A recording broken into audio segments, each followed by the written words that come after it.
The topic of getting rid of your worldly friends seems to be a continually disputed topic in the Christian community, and I understand why.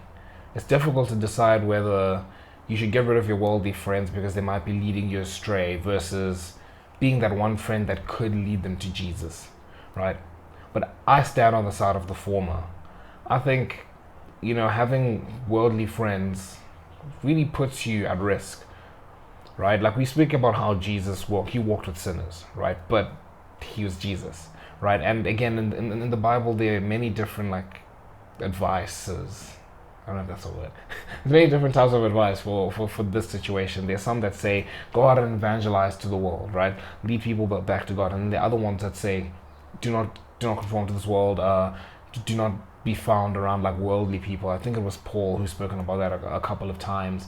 But it's difficult to like know, and this is where atheists speak about like contradictions, and I think it's absolutely ridiculous because the Bible is the book of life, and life has many different situations where opposite advice applies, right? And that's why they're contradictions. They're not contradictions in the Bible. They're contradictions if you look at them in the same context, but not in separate contexts. But I'm going off on a tangent. But like, yeah, I think this is where we need to be able to discern, right? Because whenever you speak about this, and I think this is an issue with a lot of topics we discuss in the Christian community, is that like, oh, I might say something like, oh, get rid of your worldly friends, but then people be like, oh, but Jesus walked with sinners and stuff, and it's like context, okay? Jesus could walk with sinners because he would change them, right? And us, I don't know about you, but I think for most of us, we still have a long way to go in our relationship with God before we can do that sort of thing. And I think a good example I'd like to use is like, you don't tell somebody who's like a drunkard, right? Someone who's an alcoholic, right? Or a recovering alcoholic to go and hang out with other alcoholics so you could try and change them, right? Before he's ready to do so. He needs to spend a long time away from alcoholics, really sort himself out, and now when he gets to a point where that temptation won't affect him, he can go back and preach to the drunkards, right? And I'm not saying like we need to be perfect, right, in order to evangelize to non-believers. I'm just saying we need to keep a distance, right? Because there's a difference between evangelizing to people and having them as your friends. Like people that you have as your friends really like influence you. They seriously influence the way you think and the way you act, right? And all I'm saying is that for a lot of us, our relationships with God are not strong enough for us to be hanging around sinners all the time, right? And not become sinners, right? It's like the saying of like, oh, you would be the first person to lie down with dogs and not come up with fleas, something like that, right? Like we still have a long way to go before we can do that, and I think that's where that's where I stand, right? I think ideally it's so much better for us since we're still very vulnerable, right? Like again, if you speak about how Jesus walked with sinners, like bro, Jesus went in the desert for 40 days and 40 nights, and he had the devil in his ear be like, bro, tell your God to flipping turn this rock to bread, right, or something like that. Like, and he resisted that. Like we wouldn't be able to resist that at all. We're not that strong, right? And again, as I said, we don't need to be perfect, but I think we're still vulnerable. For a lot of us, we are really still vulnerable to the world, and we really need to like, what did I write here? I wrote something.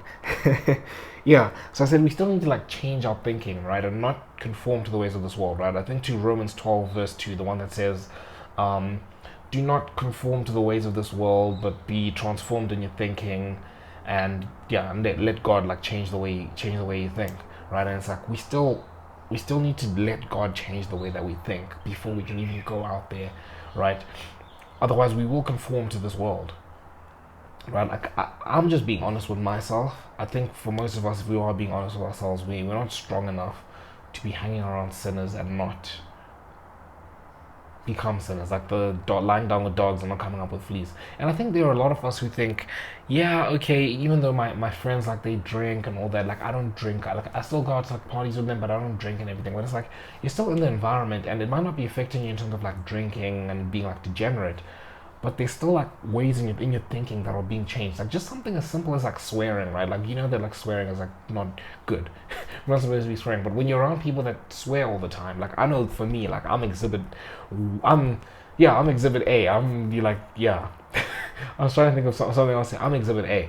Um, I went to a boys' high school. Boys' high school, like swearing is like that's the language, right? That's been a big thing. And then I also like listen. I'm trying to like stop listening to like worldly music.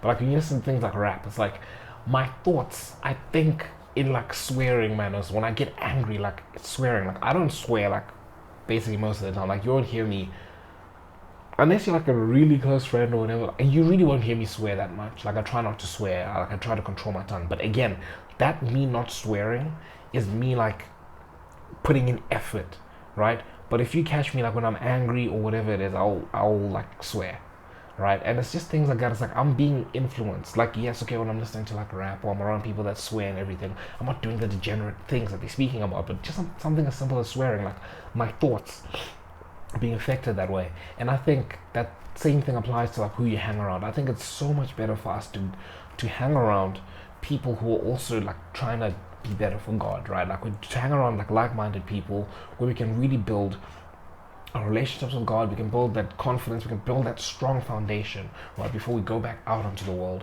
So we can make sure that when we do go into the world, right, and I know this is a bit of a dramatic analogy because we're in the world.